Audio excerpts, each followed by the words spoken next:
ಮಾತ್ರೆಗಳನ್ನು ಡಾಕ್ಟ್ರು ನನಗೆ ಕೊಟ್ಟರು. ಎಲ್ಲ ಆಯಿತು, ಟ್ರೀಟ್ಮೆಂಟ್ ಎಲ್ಲ ಮುಗೀತು, ಡಿಸ್ಚಾರ್ಜ್ ಆಯಿತು, ನಾನು ಹುಷಾರಾದೆ. ನಾನು ಎಷ್ಟಾಯಿತು ಬಿಲ್ಲು ಅಂತ ಕೇಳಿದೆ. ನನಗೆ ಹೃದಯ ಬಡ್ಕೋತಾ ಇದೆ. ಯಾಕಂದರೆ ಒಂದು 15 ದಿವಸ ಹಾಸ್ಪಿಟ್ಲಲ್ಲಿ ಇದ್ದರೆ ಎಷ್ಟು ಖರ್ಚಾಗುತ್ತೆ, ನನ್ನ ಹತ್ರ ಅಷ್ಟು ದುಡ್ಡಿಲ್ಲ. ಹೊರಗಡೆ ನಾನು ಆ ದುಡ್ಡು ತೊಗೊಂಬರೋಕ್ಕೆ ಹೋದನ್ನ ಹಿಂಗೆ ಅಡ್ಮಿಟ್ ಮಾಡಿಸ್ಬಿಟ್ರು, ಏನಪ್ಪ ಮಾಡೋದು ಅಂತ. ಆಗ ಅಲ್ಲಿ ಹಾಸ್ಪಿಟ್ಲಲ್ಲಿ ಹೇಳಿದ್ರು, ನೀವೇನು ಕೊಡಬೇಕಾಗಿಲ್ಲ, ಎಲ್ಲ ಪೇಮೆಂಟ್ ಆಗಿದೆ ಅಂತ. ನನಗೆ ಪ್ರಾಣ ಕೊಟ್ಟಂತಹ ಪ್ರಾಣದಾತ ವಿಷ್ಣುವರ್ಧನ್. ಇದನ್ನು ಮೀರಿ ಇನ್ನೇನು ಹೇಳಕ್ಕೆ ಸಾಧ್ಯನೇ ಇಲ್ಲ. ಇಷ್ಟಾದ ಮೇಲೆ ನಾನು ಅವರಿಗೆ ನಾನು ಹುಷಾರಾಗಿದ್ದೀನಿ ಅಂತ ಹೇಳಿದ ಮೇಲೆ ಒಂದು ದಿವಸ ಫೋನ್ ಮಾಡಿದ್ರು, ಮನೆಗೆ ಬಾ ಅಂದರು. ಮತ್ತೆ ನಾನು ರಾಜಾಜಿನಗರದಿಂದ ಅವ್ರ ಮನೆಗೆ ಹೋದೆ. ನನಗೆ ತಿರುಪತಿ ಪ್ರಸಾದ ಕೊಟ್ಟರು. ನಾನು ಮರೆಯೋದೇ ಇಲ್ಲ ಇದನ್ನು.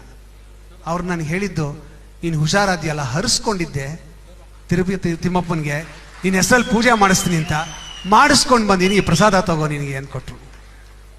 ನನ್ನ ಅಪ್ಪಾಜಿಯವರು, ಅವರು ನನ್ನ ಮನಸ್ಸಲ್ಲಿ ಜೀವಂತವಾಗಿ ನಾನು ಸಾಯೋವರೆಗೂ ಇರ್ತಾರೆ ಅಂತ ಹೇಳಕ್ಕೆ ಇಷ್ಟಪಡ್ತೀನಿ.